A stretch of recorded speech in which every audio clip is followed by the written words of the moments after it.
기도드리겠습니다. 하나님, 우리를 하나님의 백성으로 부르시고 또 몸된 교회를 섬기게 하신 것 감사합니다. 오늘 직분자 헌신 예배 하나님이 받아주시고 우리 덕전교회가 더 건강한 교회, 주님을 기쁘시게 하는 교회 되게 하여 주시옵소서. 예수님의 이름으로 기도드립니다. 아멘. 서로 사랑교회를 섬기고 있는 박용구 목사입니다. 직분자를 세워야 되는 이유, 이런 제목을 가지고 하나님의 말씀을 증거하겠습니다. 오늘 우리가 사도행전 6장을 읽었는데 먼저 1장부터 6장까지의 배경을 제가 간단하게 설명을 하겠습니다. 우리 예수님께서 이 땅에서 33년 동안 공생의 사역을 하시고 우리 죄를 위해서 십자가에 죽으시고 부활하셨습니다. 그리고 성령을 보내주신다고 약속하시고 하나님 나라로 승천하셨습니다. 예수님께서 하나님 나라로 가시자 그동안 예수님을 따르던 이 120명의 사람들이 마가 다락방에서 모여가지고 자신의 무능함과 자기의 죄를 회개하고 예수님께서 보내주신다고 하는 성령님을 부어달라고 간절히 기도했습니다. 그러자 사도행전 2장에서 성령님이 120명에게 이제 하나님이 성령님을 이렇게 부어주셨습니다. 성령의 능력을 받자 그 중에 겁쟁이였던 이 베드로가 많은 사람들 앞에서 설교를 했는데 베드로의 설교를 듣고 3,000명, 5,000명 많은 사람들이 예수님을 믿게 되었습니다. 그래서 첫 번째 교회인 예루살렘 교회가 설립되었습니다. 자, 이것이 사도행전 1장부터 5장까지의 내용이지요. 그렇죠? 여러분 잘 알다시피 그 다음이 오늘 본문인 사도행전 6장입니다. 이렇게 성령의 역사가 일어난 지 얼마 안 되었는데 그런데 이 예루살렘 교회 안에 크고 작은 문제가 생기기 시작했습니다. 자, 여러분, 예루살렘 교회가 어떤 교회입니까? 우리가 꿈꾸는 교회 아닙니까? 그렇죠? 성령 충만하고 하나님의 능력이 나타나고 복음이 왕성하고 칭찬 듣고 모든 교회 좋은 점은 다 갖춘 교회였지만 그럼에도 불구하고 예루살렘 교회도 문제가 발생했다. 또 예루살렘 교회 목회자가 누구예요? 베드로를 비롯한 12명의 사도들이 목회하는 곳이 아닙니까? 사도 중에 사도인 누가 있어요? 베드로가 있지요. 사랑의 사도인 요한이 있죠. 믿음의 사람인 야고보가 있습니다. 그러나 그런 교회도 문제가 생겼다. 그러므로 이 세상에 문제없는 교회는 없다. 그러면 예루살렘 교회 안에 이 섭섭함과 불만과 비판의 소리가 왜 생겼느냐? 구제하는 방법 때문에 문제가 생긴 거예요. 구제하는 방법. 6장 1절 볼까요? 그때에 제자가 더 많아졌는데 헬라파 유대인들이 자기의 과부들이 매일의 구제에 빠짐으로 히브리파 사람을 원망했다. 자, 구제 때문에 예루살렘 교회가 문제가 생긴 거예요. 자, 시끄러웠다 이 말입니다. 여러분, 구제하자는 데는 일반적으로 이유가 없지요. 구제하자는 데 무슨 이유가 있겠어요? 교회 안에서 막 박수로 환영할 겁니다. 그러나 누구를 구제할 것인가? 여기에 대해서는 문제가 생길 수가 있는 거예요. 자, 어떻게 구제할 것인가? 여기에는 문제가 있을 수가 있습니다. 전도하는 것도 마찬가지죠. 전도하자는 데는 누가 반대 안 합니다. 그렇잖아요. 전도하자는 데는 반대 안 해요. 그러나 전도를 하는 방법에 대해서는 갈등이 생길 수가 있습니다. 전도지를 만든 것 가지고 갈등이 생길 수가 있습니다. 가끔 이렇게 비본질적인 그 문제에 불과한 문제를 놓고 다투다가 본질을 잃어버린 그런 교회가 많이 있는데 지금 예루살렘 교회가 지금 그러고 있는 것입니다. 구제를 하느냐 마느냐의 문제가 아니라 누구를 구제하느냐 이 문제를 가지고 지금 싸운 거예요. 자, 이렇게 비본질적인 문제를 가지고 싸워서 교회가 지금 어려워지고 있는 것입니다. 예루살렘 교회도 지금 비본질의 문제로 갈등이 깊어지고 있는데 자, 이것을 눈치챈 사도들이 다음과 같은 행동을 합니다. 6장 2절 보세요. 6장 2절 보니까 12사도가 모든 제자를 불러 이르되 우리가 하나님의 말씀을 제껴놓고 접대를 입사하는 것이 마땅하지 아니하니. 여러분들이 식사하시고 오전 예배드리고 얼마나 힘드세요. 그래서 제가 성경 대신 읽어드리는 거예요. 자, 형제들아 너희 가운데 성령과 지혜가 충만할 칭찬 듣는 사람 몇 명을 택하라. 7명을 택하라. 사도들은 지금 예루살렘 교회에서 일어난 문제를 해결하고 교회를 온전하게 세우기 위해서 직분자 몇 명을 세웠다. 7명을 세웠다. 여기 보니까 예루살렘 교회에는 세 분류의 계층이 있어요. 1절에 보시면 제자들이 나와요. 여기서 제자들은 12명의 제자들이 아니라 성도들을 말하는 거. 그때 당시에 성도들을 제자로 불렀다. 여기서는. 그 다음에 2절에 보니까 누가 있어요? 사도들이 있죠. 자, 사도들이 있는데 요즘 시대로 말하면 목회자의 역할을 하는 그런 사람들이다. 그 다음에 3절에 보니까 또 한 그룹이 있는데 7명이 등장합니다. 이분들이 오늘날로 말하면 장로님, 집사님, 권사님, 자, 이런 직분자 그룹이다. 주님께서는 이 7명의 직분자를 세워서 교회를 세우려고 한 것입니다. 자, 성도 여러분, 자, 오늘 직분자 헌신 예배, 재직 헌신 예배인데 이 직분이라는 것은 우리들이 하나님께 영광을 돌릴 수 있는 기회를 제공합니다. 다시 한번 말할게요.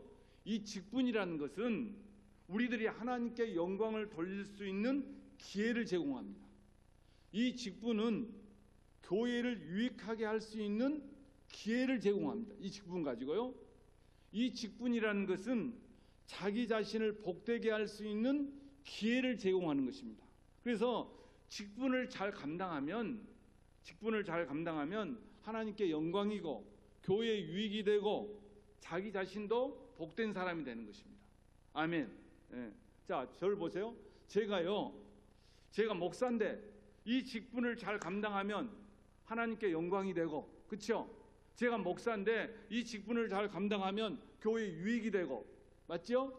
제가 이 직분을 잘 감당하면 제 자신도 복된 사람이 되는 거예요. 그럼 저만 그래요? 여러분도 동일하다 이 말, 동일하다 이 말. 그런데 직분을 받아서 잘못하면 하나님과 교회, 자기 자신에게 큰 해가 되는 경우도 많이 있더라는 얘기예요. 여러분, 우리 봤잖아요.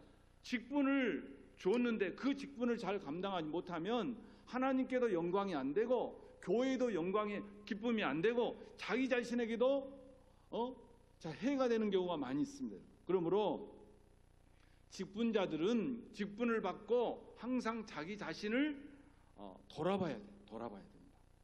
주님께서 직분자를 세우신 이유는 교회를 세우려고 직분자들을 세웠지만, 자, 좀 더 자세히 직분자들을 왜 세웠는가 하는 것을 본문을 통해서 제가 세 가지를 말씀드릴게요.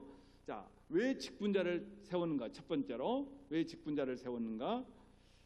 교회의 문제를 해결하기 위해서 직분자를 세웠다. 한번 식사하시고 잠도 올 수 있어요. 그래서 한번 따라서 한번 해보세요. 아, 이 교회는 안 주무시네. 자, 교회의 문제를 해결하기 위하여, 따라서 한번 해보세요. 교회의 문제를 해결하기 위하여. 예, 그렇죠. 교회의 문제를 해결하기 위하여 직분자를 세운 것입니다. 오늘 본문에 보면 헬라파 유대인들이 싹 보니까 헬라파 유대인 과부들이 구제에 딱 빠지고 나서, 자, 누가 구제를 받아가는 거예요? 히브리파 사람들만, 과부들만 구제를 받아가는 거예요. 그때 헬라파 이 유대인들이 어떤 반응을 보였죠? 그 문제를 놓고 기도했습니까? 아니에요. 그 문제를 해결하기 위해서 사도를 찾아갔습니까? 아닙니다. 그들이 보인 반응은 문제가 딱 나타나자 원망한 거예요. 6장 1절 보세요. 6장 1절 보니까 히브리파 사람을 어떻게 했다? 원망했다. 헬라파 이 사람들이 히브리파 사람을 원망한 거예요. 여러분, 교회 공동체에서 가장 큰 문제 중에 하나는 뭐냐면 원망이에요. 원망. 그래서 지금 사도들은 헬라파 과부들이 매일 구제에 빠지는 이 문제와 그로 인한 이 원망의 문제를 해결하기 위해서 7명의 직분자를 어떻게 했다? 세웠다. 그러므로 직분자들은, 잘 들어보세요, 교회에 문제가 있을 때, 교회에 민원이 있을 때 하나님께서 왜 나를 세우셨는가를 생각해야 돼요. 왜 직분자들을 세웠다고요? 교회의 갈등이나 원망 같은 문제를 해결하기 위해서 직분자를 세운 것입니다. 그래서 직분자들은 이 사실을 명심하고 교회에 문제가 있을 때, 민원이 있을 때 그 문제를 해결하기 위해서 어떻게 해야 된다? 힘써야 된다. 그런데 오늘날 직분자들 가운데 문제를 해결하라고 세웠는데 그 직분자 때문에, 세운 직분자 때문에 문제가 생기는 경우가 교회에 허다하더라. 직분자들이 오히려 원망의 문제를 해결하라고 직분자를 세웠는데 직분자들이 원망하고 불평하는 거예요. 참 이 사실이 안타깝죠. 어떤 직분자들은 이렇게 말하는 거예요. 우리 교회는 이것이 문제라고. 그런데 그것이 문제인지 누가 모릅니까? 다 알아요. 그 문제를 지적하라고 세운 것이 아니라 그 문제를 뭐 하라고? 해결하라고 세웠다. 그래서 직분자는 문제를 없앨 줄 알아야 된다. 저 목보서 왔는 좀 웃어주세요. 무서워 죽겠네. 자, 그렇게 웃어주시고. 그러니까 그래서 직분자는 문제를 해결할 줄 알아야 돼. 할렐루야. 그래야 되는 거예요. 뿐만 아니라 직분자는 문제를 해결할 뿐만 아니라 문제를 작게 만드는 사람이 돼야 된다. 직분자는. 자, 봐보세요. 집안에서도 마찬가지잖아요. 어떤 문제가 있어요. 집안에 문제가 생기잖아요. 그때 아버지 어머니는 어떻게 해요? 괜찮다. 그거 큰일 아니다 하고 문제를 적게 만드는 거예요. 직분자들은 어떻게 해야 돼요? 그거 별거 아니다. 통과하자. 이 문제를 놓고 우리가 기도하자. 자, 이렇게 말을 해야 된다 이 말이에요. 민원을 없애고 그 문제를 어떻게 만들어야 된다? 적게 만들어야 된다. 그런데 오늘날 교회 안에 보면 문제를 작게 만들려고 직분자를 세웠는데 오히려 직분자들 때문에 문제가 더 커지는 경우가 있다. 여러분. 그런데 직분자들의 무엇 때문에 문제가 생기죠? 전부 말 때문에 그래요. 말 때문에 그래요. 말 때문에 교회 안에 문제가 생기는 거예요. 자, 그래서 직분자는 문제를 작게 만들어야 된다. 직분자는 문제를 작게 만들어야 된다. 아멘 하시라고 제가 하는 거예요.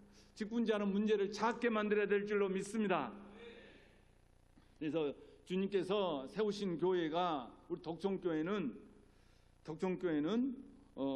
우리 직분자들은 주님께서 세우신 교회가 문제가 있을 수가 있어요. 뭐 저희 교회도 문제가 있는데 문제가 있을 때 직분자들이 그 문제를 해결하시고 그리고 또 문제를 작게 만드는 직분자들이 되시기를 주의 이름으로 축원합니다. 중요한 문제입니다. 자, 두 번째로 왜 직분자를 세웠느냐? 목회자를 협력하라고 직분자를 세웠어요. 12사도가 제자들을 불러놓고 말합니다. 6장 2절 보세요. 6장 2절에 보니까 12사도가 모든 제자를 불러 이르되 우리가 하나님의 말씀을 제껴놓고 접대를 일삼는 것이 마땅하지 아니하니. 그러니까 다른 일을 하고 있다 이 말이에요. 직분자들이 말 잘못했어요. 그 누구예요? 사도가 너무 바빠가지고 하나님의 말씀을 증거하고 이렇게 해야 되는데 그 일을 못하고 다른 일을 하고 있다 이 말이에요. 6장 4절 보세요. 그래서 우리는 오로지 무슨 일? 기도하는 일과 말씀 사역에 힘쓰리라. 그러니까 12사도가 해야 될 일은 뭐예요? 기도하고 말씀 전하는 일을 해야 된다 이 말입니다. 자, 그래서 목회자는 기도와 말씀 연구하는 것에 전념하도록 하기 위해서 직분자들을 세운 거예요. 자, 여러분, 목회자는 슈퍼맨이 아니에요. 목회자는 모든 교회의 짐을 목회자가 다 짊어지면 목회자는 쓰러지게 될 것이고 결국 교회와 성도들에게 해가 되는 것입니다. 그래서 직분자들을 세운 이유는 뭐냐면 목회자와 협력하여 그 짐을 덜어주라고 직분자를 세운 거예요. 그래서 직분자가 많이 세워질수록 특별히 목회자의 짐이 작아져야 되고 그리고 목회자는 말씀과 기도에 전무하는 시간이 더 많아져야 된다. 자, 그러기 위해서 직분자를 세운 것이다. 목회자의 협력자가 되라고 직분자를 세운 것이다. 자, 세 번째로 교회 평안과 부흥을 위해서 직분자를 세웠어요. 교회 평안과 6장 7절에 그 내용이 나와요. 자, 7명의 직분자를 세우고 나서 결과가 어떻게 되었어요? 교회가 평안했고 교회가 부흥됐다. 6장 7절 한번 다 같이 한번 읽어볼까요? 다 같이 읽습니다. 시작.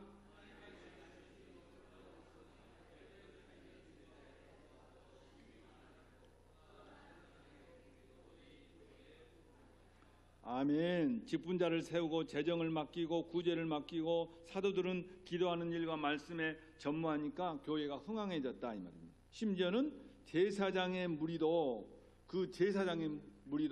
예수 그리스도를 믿는 은혜의 역사가 나타났다. 한마디로 말하면 교회가 평안해지고 교회가 어떻게 됐다? 부흥의 역사가 직분자를 딱 세운 후부터 일어났다 이 말입니다. 그러므로 직분자를 세운 이유가 뭐예요? 교회 평안이에요. 교회 평안이에요. 교회 부흥입니다. 그래서 직분자가 세워지면 교회가 더 부흥해야 되고 교회 평안이 이루어야 돼요. 자, 오늘 세 가지예요. 자, 첫 번째로 자, 직분자를 왜 세웠느냐 이것부터 알아야 돼요. 문제 해결하라고. 자, 민원 해결하라고. 문제가 생기면 문제를 작게 만들라고. 첫 번째로. 두 번째가 뭐예요? 목회자와 협력하라고. 목회자가 하는 일을 도와야 돼요. 자, 세 번째 뭐예요? 교회 평안과 교회 부흥을 위해서 직분자를 세웠다. 잊지 않게 되기를 주의 이름으로 축원합니다. 그러면 큰 두 번째로 직분자를 세우는 기준이 있어요. 기준. 예루살렘 교회는 직분자를 세웠는데 목회자와 친한 사람, 성도들끼리 친한 사람을 직분자로 세우지 않고 기준을 가지고 직분자를 세웠어요. 여러분 성경에 보면 장로, 안수집사, 권사, 서리집사 다 직분자들을 다 기준을 가지고 세우라고 그랬죠. 맞죠? 자, 직분자를 세울 때 기준이 있는 거예요. 기준이. 디모데전서나 이런 데 보면 다 기준이 있다 이 말입니다. 쉽게 말하면 여러분 아르바이트생 뽑는데도 기준이 있어요, 없어요? 있어요. 뭐요? 오토바이 타야 된다. 뭐 이런 거 있잖아요. 그러잖아요. 그런데 하나님의 일꾼을 뽑는데 기준이 없으면 어떻게 돼요? 안 되죠. 직분자를 세우는데 기준이 있어야 돼요. 원칙이 있어야 돼요. 어떤 공동체가, 교회가 직분자를 세우는 기준이 약할수록, 누구나 다 직분자가 되면 직분자를 세우는 기준이 약할수록 그 공동체는 약해지는 거예요. 제가 지금 서로 사랑교회 개척해서 한 24년 됐는데 그게 느낀 거예요. 내가 부목사 이렇게 다 하다 보면 30년 뭐 넘게 제가 한 35, 6년 내가 교육자 생활을 했는데 공동체가요 직분자를 세우는 기준이 약할수록 그 공동체는 약하게 되는 거예요. 그러면 예루살렘 교회가 어떤 사람을 직분자로 세웠는가? 세 가지. 우리가 너무너무 잘 아는 이야기예요. 자, 6장 3절 보세요. 세 가지. 첫 번째로 어떤 사람? 성령 충만한 사람. 자, 6장 3절에 두 번째 지혜가 충만한 사람. 세 번째 칭찬 듣는 사람. 자, 첫 번째로 성령 충만한 사람이에요. 성령 충만하다는 것은 직분자를 세울 때에 능력과 학력을 우선하기보다는 영적인 성숙도를 우선시해야 된다 이 말이에요. 성령 충만하다는 말은 뭐라고요? 영적인 성숙도를 우선시해야 된다. 여러분 성령 충만하다는 것을 어떻게 알 수가 있어요? 자, 여러분 성령 충만하다는 것을 어떻게 알 수 있어요? 얼굴에 써졌나요? 성령의 열매를 보면 알죠. 성령의 열매가 있는 사람이 성령 충만한 사람이에요. 오직 성령의 열매는 갈라디아서 보니까 사랑과 희락과 화평과 온유와 뭐 오래 참음과 자비와 양성과 온유와 절제니 이것을 금지할 법이 없느니라 하면서 성령의 열매를 말하고 있잖아요. 그러니까 성령의 열매가 있는 사람이 성령 충만한 사람이에요.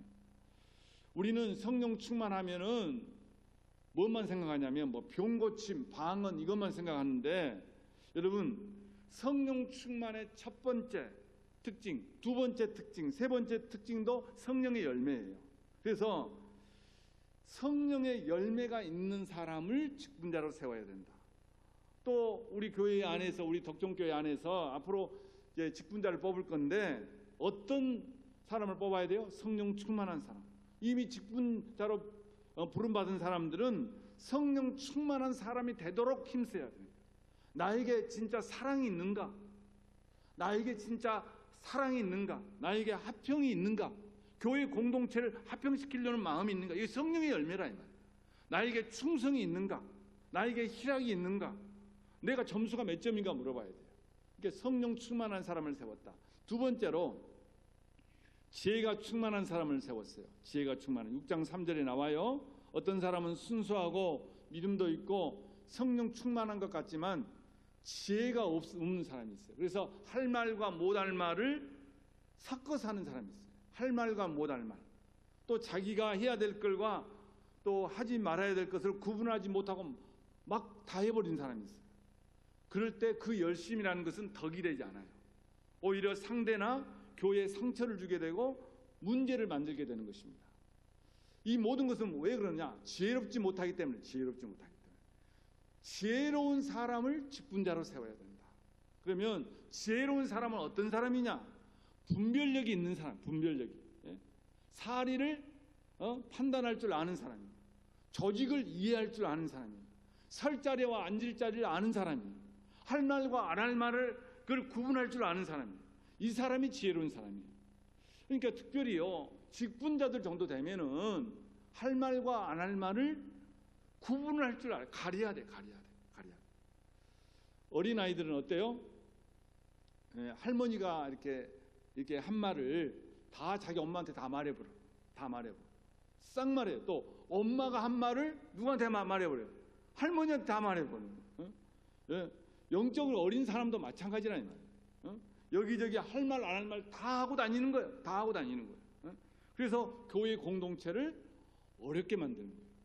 원래 의도는 아니죠. 그렇게 하려고 하는 의도는 아니지만 구분을 못해서 그런 일이 일어나는 것입니다. 자, 지혜롭지 못한 사람이에요. 직분자는 지혜로워야 된다. 자, 세 번째로 칭찬 듣는 사람이에요. 칭찬 듣는 사람인데 직분자들은 교회 안에서 먼저 칭찬을 받아야 돼요. 교회 안에서. 교회 밖에서도 칭찬 드려야 되지만 1차적으로 교회 안에서 칭찬 드려야 돼요. 제가 아는 목사님이, 여러분들이 약간 이렇게 집중하지 못하니까, 다 아는 이야기라고 집중하지 못하는데 내가 이야기를 하나 하겠습니다. 제가 아는 목사님이 저희 교회에 부흥회를 이렇게 오셨습니다. 간증을 했어요. 성도 여러분, 저는 저희 장로님들에게 감동을 했습니다. 저는 죽을 때까지 저희 교회 장로님들을 잊지 못합니다. 그러면서 이제 말씀을 이어가셨어요. 목사님이 섬기던 교회가 이제 건축을 하다가 건축업자가 부도를 냈을 때 교회 예배당이 경매로 들어간 거예요. 그런데 갑자기 장로님들이 목사님 보고, 목사님 피아골에 고로쇠 물 먹으러 갑시다, 이렇게 이야기하는 거예요. 그래서 목사님이 장로님들에게 이 상황에 장로님들 무슨 고로쇠 물을 먹으러 가냐고 이렇게 이야기를 하니까 선임 장로님이 우리 그 옛날에 개혁식에 있을 때 그 부총회장까지 지내던 그런 장로님인데 목사님에게, 목사님 가십시다. 이럴 때일수록 정신을 차려야 됩니다. 가서 물 마시고 옵시다. 그렇게 이야기한 거예요. 하도 그러니까 목사님 따라갔어요. 그런데 가서 보니까 물 마시러 간 것이 아니었어. 고로쇠 물 몇 모금 마시고, 목사님 우리 장로님들이 할 말이 있습니다. 장로들이 우리끼리 할 말이 있습니다. 좀 자리 좀 비켜주세요 하면서 목사님 방에 가서 이제 쉬고 있으라 하더랍니다. 다 모임이 끝나면 이제 목사님을 부르겠다는 그런 이야기입니다. 그래서 목사님께서 한참을 기다렸어요. 한참을 기다렸습니다. 한참 후에야 장로님이 목사님을 이제 데리러 이렇게 왔더랍니다. 장로님이, 선임 장로님이 갔더니 장로님들이 전부 울어가지고 얼굴이 울어가지고 눈물로 범벅이 된 거예요. 그래서 목사님이 깜짝 놀라서 왜 그러냐고 물어보니까 선임되는 그 장로님이 하시는 말씀이, 목사님 우리 교회가 부도가 나서 이 난리인데 이때를 위해서 우리 장로들을 세운 것이 아닙니까? 그래서 오늘 저녁에 우리들끼리 모여서 헌금을 분파이 했습니다. 분파이가 뭔지 알아요? 나누었다 이 말이에요. 그 금액을 분파이 했어요. 분파이. 그런데 이 장로님들이 헌금을 분파이 하면서 서로 이렇게 이야기했다는 거예요. 이 사람아, 자네는 가난하고 어려우니까 이것만 해서, 그래도 나는 사업도 있고 살만하니까 내가 이 정도는 내야지. 그러다가 그 장로님들이 서로 많이 내겠다고 헌금을 서로 많이 내겠다가 그 자리에서 서로 간에 울어가지고 눈물바다가 된 거예요. 업자가 부도를 내서 그렇지 장로님들은 이미 건축 헌금을 다 한 번씩 했어요. 그런데 그 자리에서 또 다시 헌금을 한 거예요. 안수 집사님들이 이 장로님들의 그 소식을 듣고 자기들끼리 모여서 막 눈물바다가 또 된 거예요. 그러면서 안수 집사님들도 자진해서 1,000만 원, 2,000만 원 다 힘들고 어려운 그 상황 속에서 헌금을 다 한 거예요. 이 소식이 교회 내에 싹 퍼진 거예요. 그래서 이 성도님들이 장로님, 안수 집사님들을 얼마나 칭찬하는지 모든 성도들이 이 직분자들을 다 존경하고 그 교회가 지금도 부흥하고 있습니다. 이 교회는 직분자들을 잘 선출했죠. 직분자들은 최소한 교회 내에서만큼이라도 칭찬을 받아야 돼요. 그런데 그 집사님 어때요? 그러면은 아이고 말도 마라. 이런 소리를 들으면 안 된다 이 말. 그리고 직분자들은 교회 내에서도 칭찬을 받아야 되겠지만 특별히 다른 데는 직장은 진짜 놔두고 가정에서 칭찬을 다 가정에서 이 두 군데 내가 하나님이 세우신 기관이 두 군데죠. 교회와 가정이에요. 교회와 가정에서 칭찬드려야 돼요. 그래서 어느 교회에서는 직분자 이렇게 투표하기 전에 가정에서 추천서를 받았고 오라는데요. 우리 아빠는 우리 남편은 타의 모범이 되어서 장로 되기에 충분하게 추천합니다. 딸 누구 이렇게 한다고 그래요. 자, 아무튼 세 번째 뭐라고요? 칭찬 들어야 돼요. 칭찬 들어야 된다. 할렐루야. 자, 5절에 보니까 네 번째가 있어요. 원래 세 가지인데 사도들이 제시한 조건 말고 사도들이 제시한 조건은 세 가지인데 성도들이 집사를 세우면서 한 가지를 더 추가했어요. 그것이 믿음이라는 거예요. 믿음의 사람이라는 거예요. 6장 5절 보세요. 6장 5절 한번 볼까요? 자, 거기 보니까 온 무리가 이 말을 기뻐하여 그 다음에 뭐라 했어요? 믿음이 들어가요. 믿음과 성령이 충만한 사람 그렇게 이야기했죠. 그래서 성도들이 제시한 거예요. 그러니까 네 번째로 믿음이라는 것이 하나 더 넣을 수가 있어요. 그래서 직분자의 자격을 세 가지로도 말하고 네 가지로도 말하는 거예요. 여러분, 교회는요 믿음 있는 사람이 직분자가 돼야 돼요. 그리고 어려울 때 우리 한번 믿음으로 해봅시다. 하나님께서 기뻐하시니까 한번 해봅시다. 하나님께서 도우실 것입니다. 이렇게 모든 일에 동기부여가 되는 믿음 있는 사람이 직분자가 되어야 된다는 이야기입니다. 교회는 그리스도께서 부르신 공동체죠. 그리스도께서 부르신 공동체예요. 내 마음에 들어서 온 것 같지만 내 마음에 들어서 온 것이 아니라 그리스도께서 여러분을 부르셨기 때문에 여러분이 이 자리에 있는 줄로 믿습니다.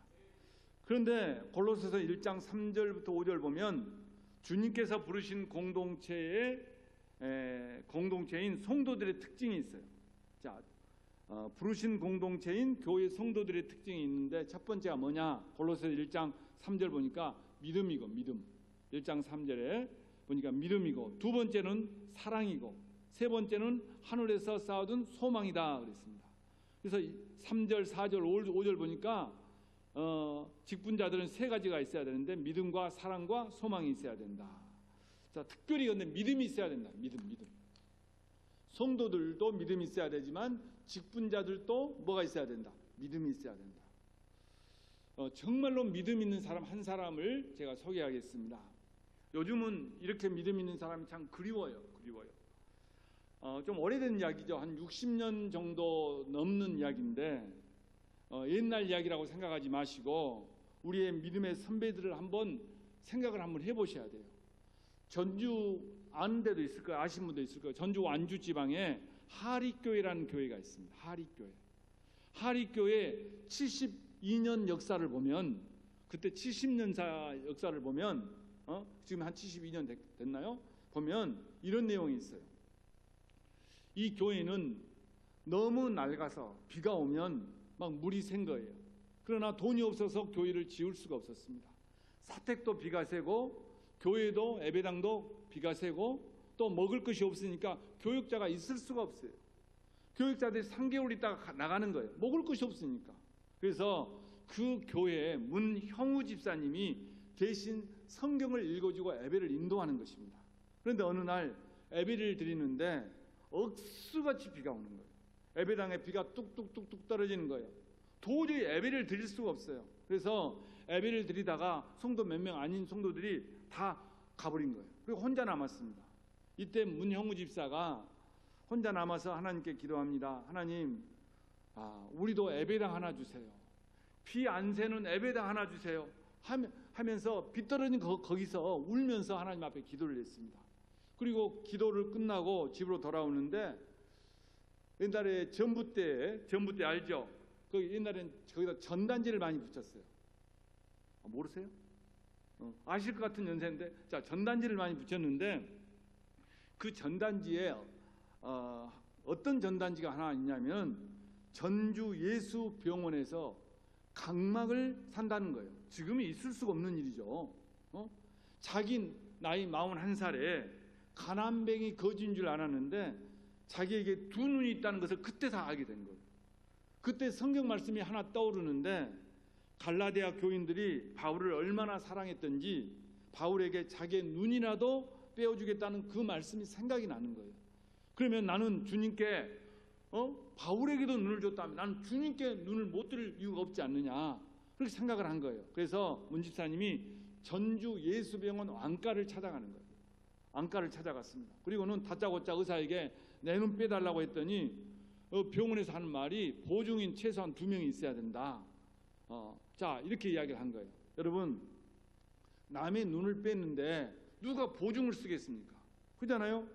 고민하다가 부인에게 말한 거예요. 여보, 내가 40살까지 보고 듣고 하는 것이 다 죄뿐이다. 나 한 눈 빼고 빼서 하나님께 드리고 나 천국 갈 것이요. 당신이 보증 서요. 자, 이렇게 이야기를 했더니 그 말을 들은 부인이 남편 문집사를 끌어안으면서 통곡을 하더라고요. 통곡을 하더라고요. 그러면서 부인이 말합니다. 여보, 당신은 가장이야. 당신은 일을 해야 돼. 그래서 내가 뺄게. 부부가 밤새도록 부둥켜 안고 서로가 자기 눈 빼겠다고 밤새도록 그러면서 운 거예요. 그런데 여러분, 보통 그 믿음 없는 부인은 뭐라 하죠? 당신 미쳤냐고 그럴 거 아닙니까? 정신 돌았다고 이야기하는데 아무튼 그럴 거예요. 여러분, 교회 제가 이제 목회를 해보고 그러니까 교회 직분자들은 남자도 중요하지만 부인들의 희생이 중요해요. 부인들의 희생이 있어야 돼요. 그렇지 않으면 그 사람은 좋은 중직자가 못 되더라 이 말입니다. 좋은 가정도 마찬가지예요. 좋은 가정도 남편도 좋아야 되지만은 정말 보면 그 가정에 세우기까지는 누가 더 바로 섰어요? 아내가 그러죠. 아내가 인내하고 그 부인이 참고 견뎌주고, 그러니까 그 집안이 된 것처럼 마찬가지라 이 말이에요. 버티고 있으니까 그 집안이 되는 것처럼 마찬가지예요. 교회도 마찬가지예요. 우리 독점교회도 마찬가지라고 생각을 합니다.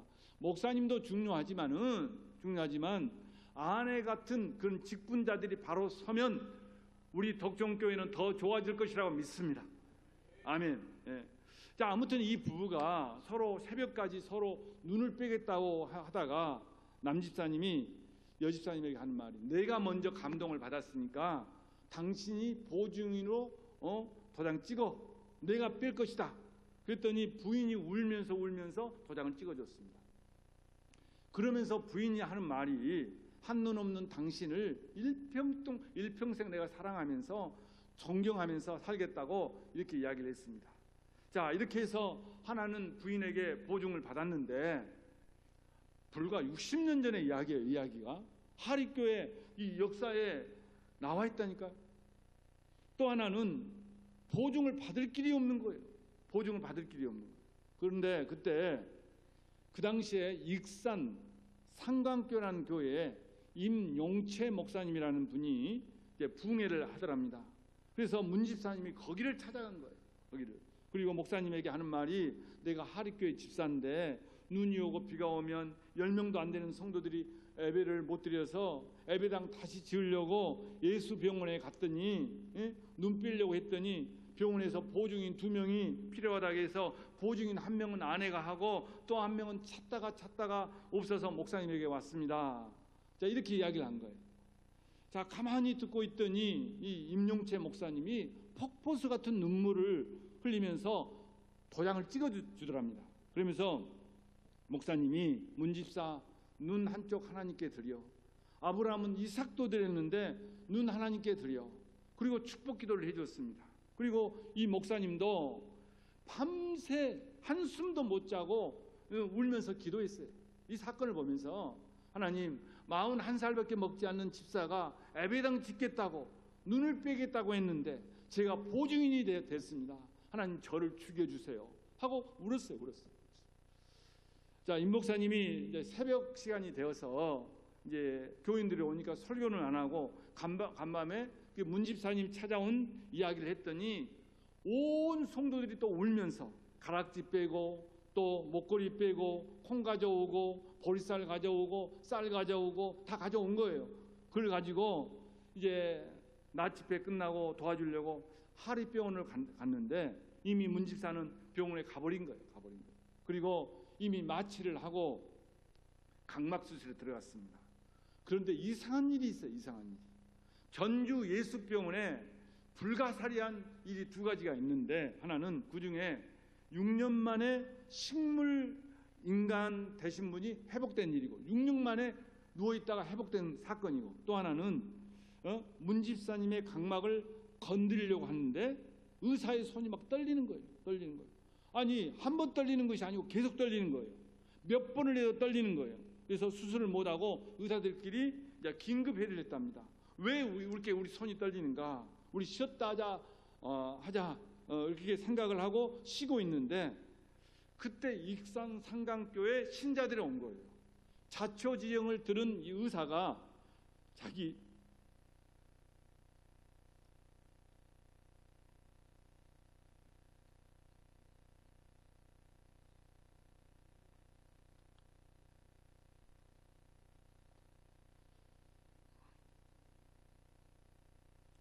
한 달 월급 내놓고 예수병원에 있는 선교사가 그 이야기를 듣고 미국 본부에다가 말해서 미국 본부에서 그 예배당을 지어줬어요. 그래서 지어진 교회가 하리교회예요. 하리교회. 자, 여러분, 하나님께서 우리의 눈을 가져가실까요? 아니죠. 하나님은 우리의 믿음을 보기를 원하시는 거예요. 아브라함에게 독자 이삭을 드리라고 한 이유는 독자 이삭을 받기 위해서가 아니라 아브라함의 믿음을 보기 위해서 독자 이삭을 드리라고 한 것 우리가 잘 알잖아요. 덕정교회 직분자들은 다시 한번 제가 권면합니다. 믿음 있는 하나님의 사람들이 다 되시기를 주의 이름으로 축원합니다. 그래서 나도 살고 가정도 살리고 교회로 살리는 그런 하나님의 백성들 되시길 바랍니다. 그런데 요즘은 제가 이렇게 노예도 이야기도 들어보고 다 이렇게 돌아보면 눈을 빼는 것은 놔두고 청소하는 것도, 주방에 한번 들어가는 것도 직분자들이 힘들어하는 거예요. 서로 안 하려고 하는 거예요. 희생을 안 하려고 하는 거예요. 눈 빼는 것은 놔두고. 그런데 여러분, 직분자들이 이 일을 안 하면 누가 합니까? 여러분이 예수님이 구세주고 예수님이 여러분의 주인이라고 믿는다면 그분에게, 그 예수님에게 여러분의 믿음을 표현해 보시라 이 말이에요. 그 믿음을 어디서 표현하는 거예요? 주님의 몸된 교회에서 표현한 거 아닙니까? 그죠? 직분자들은 뭐가 있어야 된다? 믿음이 있어야 된다. 믿음이. 예수 믿는다는 것을 말로만 하지 마시고 믿는다는 것을 믿음으로 드러내. 믿음으로. 자기 생각을 자꾸 드러내는 것이 아니라, 요즘은요 다 똑똑해요. 우리 교회 이야기 다 똑똑해. 여기는 안 똑똑하죠. 우리 교회는 다 똑똑해. 왜냐하면 스마트폰 들고 다니니까. 모르는 것이 없어. 그 안에 다 있기 때문에 다 똑똑해요. 그래서 자기 생각을 막 드러내는데 자기 생각을 드러내는 것이 아니라 여러분 믿음을 드러내시기를 주의 이름으로 축원합니다. 교회 생활은 익숙한데 내 믿음이 1부터 10이라고 한다면 난 몇이나 될까? 내가 교회 생활 익숙한 것은 10이요. 1부터 10이라면 10이요. 교회 익숙한 것은. 그런데 내 믿음은 지금 지금 내 믿음이에요. 과거의 믿음 말고 내 믿음은 몇이나 될까? 직분자의 자격이 뭐냐? 성령 충만해야 된다. 영적 성숙도가 있어야 된다. 두 번째로 지혜가 있어야 된다. 지혜로운 사람은 할 말 안 할 말 잘 가리는 거예요. 옛날에 제가 가끔 말하죠. 어떤 분이 아주 제가 옛날에 부교육자로 섬길 때 권사님이 꼭 그래. 너는 어째서 자기 엄마 옆에 있는데 너는 어째서 그렇게 코를 찍찍 흐르냐? 라고 자꾸 이야기하는 거예요. 그 말이 옳은 말이에요. 덕 있는 말은 아니에요. 권사님. 옳은 말보다 덕 있는 말은 다르거든요. 지혜 있는 사람은 말을 가려 할 줄 아는 거예요. 칭찬들해. 칭찬. 교회 안에서라도 직분자들이 칭찬들해. 네 번째 뭐요? 믿음이 있어야 돼요. 이 말은 영적인 어른들을 직분자로 세웠다는 이야기예요. 여러분, 자격이 안 되는 사람들을 인적으로 세워놓고 보면 본인도 힘들고 교회도 힘든 거예요. 하나님이 그 사람을 쓰셔야 되는데 수준이 안 되니까 하나님께서 날카로우니까 그 사람이 이 둥글둥글 만들어가지고 쓰셔야 되잖아요. 그러니까 얼마나 본인도 힘들고 교회도 힘들고 주변 사람도 힘들고 그러겠어요, 여러분. 아무튼 자, 직분자는 네 가지 기준을 세웠다. 자, 직분자를 세운 결과를 다시 반복적으로 6장 7절 한번 읽어봅니다. 다시 한번. 서두에 말했지만 그래도 마지막 이것만 하고 마치겠습니다. 6장 7절 시작.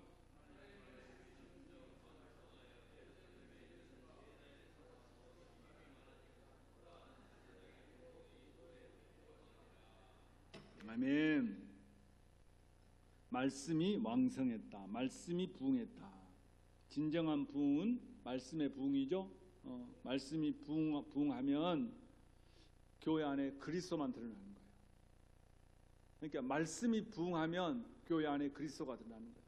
그러니까 나한테 은혜되는 말씀을 전한다는 말이야. 그런 말도 있겠지만 더 중요한 것은 말씀이 부흥하는 것에 그리스도가 드러나고 그리스도만 영광받고 성도들이 그리스도에게 초점을 맞추고 살아가는 거예요. 이것이 말씀의 부흥의 결과예요. 결과. 그 다음에 뿐만 아니라 교회가 부흥했다고 했죠. 제자의 수가 성도의 수가 더 많아졌다는 것입니다. 여러분, 직분자를 세우면 교회는 부흥하고 교회는 세워지게 돼야 된다. 한 직분자가 잘못 세워지면 교회가 어려워지는 거예요. 어려워지는. 감투 때문에 직분자를 세운 것이 아니에요. 저희 교회는 좀 장로님을 늦게 세운 편인데 이번에도 또 장로님 두 분 세웠는데 제가 좀 늦게 세우니까 뭐라고 이야기를 하냐면은 자기가 나이가 들었는데 장로를 이렇게 하니까 장로가 아니니까 창피해서 교회를 못 다니겠다. 그래서 다른 교회 갔어요. 가시라고 그랬어요. 감투 때문에 자기를 위해서 장로를 세우는 것은 아니잖아요. 감투 때문에 직분을 세운 것이 아니에요. 직분자들은 문제를 해결해야 돼요. 다시 한번 말합니다. 직분자들은 문제를 작게 만들어야 돼요. 아멘. 네. 그런데 그러니까 시험 든 사람이 있으면 직분자가 그래서 어떻게 해야 돼요? 찾아가야 돼요. 시험 든 사람, 직분자가 그 사람을 찾아가야 된다니까. 그런데 오늘날 한국 교인들은 직분자가 시험 들어서 교회를 나오지 않고 자기 신방오라고 하는 거예요. 직분자들은 어떻게 해야 돼요? 찾아가야 돼요. 직분자들은 시험 든 사람을 찾아간다니까요. 그것은 시험 들지 마세요. 시험 들지 마세요. 네, 시험 들지 마세요. 직분자들은 교회 이런 시험 든 사람을 찾아가고 문제를 해결해야 된다. 제가 다시 이렇게 이야기하는 이유는 처음부터 다시 하고 싶어요. 잊어버릴 것 같았어요. 제가 보통 하루만 지나면요. 제가 오늘 오전에도 설교했는데 하루만 지나면 성도들은 95%는 다 설교를 잊어버린대요. 그래서 제가 염려가 돼서 이 교회는 잊지 말라고 한번 처음부터 다시 한번 하면은 기억이 날 것 같아서 다시 하고 싶어요. 그러나 자, 문제를 해결해야 된다. 직분자들 문제를 해결. 두 번째, 직분자들은 목회자를 도와야 된다. 세 번째, 직분자들은 교회 합평과 부흥을 위해서 직분자를 세운 것이다. 그러니까 여러분이 세워져 가지고 교회가 합평해야 돼. 합평이. 어떤 이유든 간에 여러분 세례교인, 장로, 안수집사, 권사, 임직자 세울 때 그 서약서에 전부 뭐 들어있어요? 합평하라고. 교회를 합평하게 하겠느냐? 세례교인도 그거 들어있어요. 그런데 직분자가 교회를 어지럽히면 안 된다. 어떤 교회는 예루살렘 교회는 문제가 있다. 예루살렘 교회에 문제도 있다. 그러니까 이런 문제들을 잘 풀어나가는 사람이 뭐다? 직분자다. 합평과 부흥을 위해서 직분자를 세운 것이다. 기도하겠습니다. 우리의 마음이 인생 살다 보니 거칠어져 있습니다. 우리의 마음을 기경하여 주시옵소서. 부드러운 마음, 아름다운 마음, 선한 마음, 온유한 마음이 되게 하여 주시옵소서. 뿐만 아니라 우리의 영을 회복시켜 주시옵소서. 우리의 기도가 터지게 하시고 찬송이 폭발하게 하시고 주님 사랑하는 마음이 더 뜨거워지게 하여 주시옵소서. 우리 독점교회 직분자들을 위해서 기도합니다. 주님, 그 직분 잘 감당할 수 있도록 도와주시옵소서. 주님 앞에 칭찬 듣는 직분자들 다 되게 하여 주시옵소서. 예수님의 이름으로 기도드립니다. 아멘.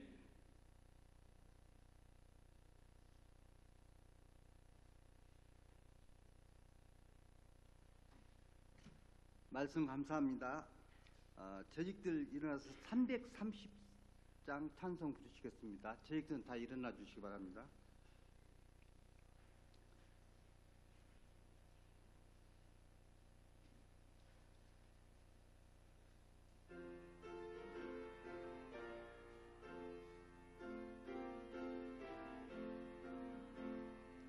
어두운 밤 시대리니 내 직분 지켜서 잔이슬 맺힐 때에 일찍 일어나 해 돋는 아침부터 힘써서 일하라. 일할 수 없는 밤이 속히 오리라. 어두운 밤 시대리니 내 직분 지켜서 일할 때 일하면서 놀지 말아라. 낮에는 수고하나 쉴 때 되오겠네. 일할 수 없는 밤이 속히 오리라. 어두운 밤 시대리니 내 직분 지켜서 진은의 빗긴 벽에 힘써 일하고 그 빛이 닿아서 어둡게 되어도 할 수만 있는 대로 힘써 일하라. 이 시간 헌금 드리는 시간입니다. 헌금위원들 나와주시래요.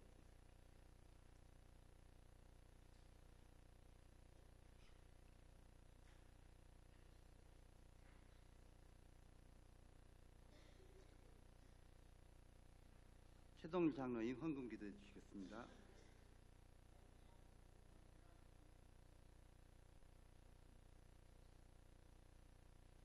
우리의 기도가 소망 되시는 하나님 아버지, 많은 사람들 가운데 저희를 택하여 주시고 기도사신 교회를 허락하시사 예배자로 부르주시니 감사드립니다. 특별히 이 시간 2025년도 재직도 세워주시고 재직 헌시예를 드릴 수 있도록 인도하심을 감사드립니다. 아멘. 저희들이 정말 주신 기쁨 온전히 감당할 수 있는 귀한 예를 허락하여 주시고 말과 아버지 머리로서 나는 손과 발로 정성을 다해서 주신 기쁨 감당할 수 있는 저희 재직들이 될 수 있도록 인도해 주시옵소서. 아멘. 목사님의 목회사를 도우는 동역자들이 되게 하시고 그러므로 충성을 다해서 한 동안 교회를 세우는 주신 기쁨 온전히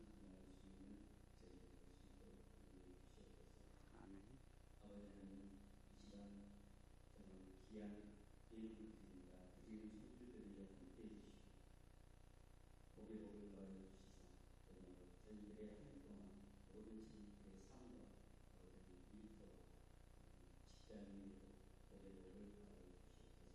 감사드리며 예수 그리스도의 이름으로 기도합니다. 아멘.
찬송 331장 부르시겠습니다.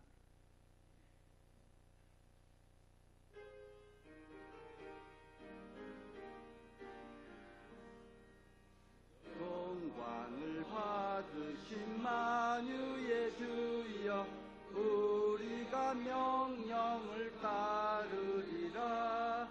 베푸신 은혜를 감사히 알고 진실한 마음으로 섬기겠네. 구주의 은혜 주시는 대로 영원히 받들어 섬기겠네. 찬송하겠네 찬송하겠네. 생명을 주시는 구주로다. 구주를 높이고 잘 공경하여 온유한 마음으로 섬기리다. 주 예수 안에서 즐거워하며 충성을 다하여 섬기겠네. 구주의 은혜 주시는 대로 영원히 받들어 섬기겠네. 찬송하겠네 찬송하겠네. 생명을 주시는 구주로다. 예수를 믿고서 늘 사랑하여 참 기쁜 마음으로 섬기리다. 온 마음을 드리고 늘 순종하며 구주를 영원히 섬기겠네. 구주의 은혜 주시는 대로 영원히 받들어 섬기겠네. 찬송하겠네 찬송하겠네. 생명을 주시는 구주로다. 이 시간 박용국 목사님 나오셔서 축도하심으로 재직의 헌신 예배를 마치겠습니다. 주 예수 그리스도의 은혜와 하나님의 사랑하심과 성령님의 교통 감화하심이 존귀한 몸된 교회인 우리 독천교회 위에와 직분자들 위에 이제부터 영원토록 주의 은혜가 함께할지어다. 아멘.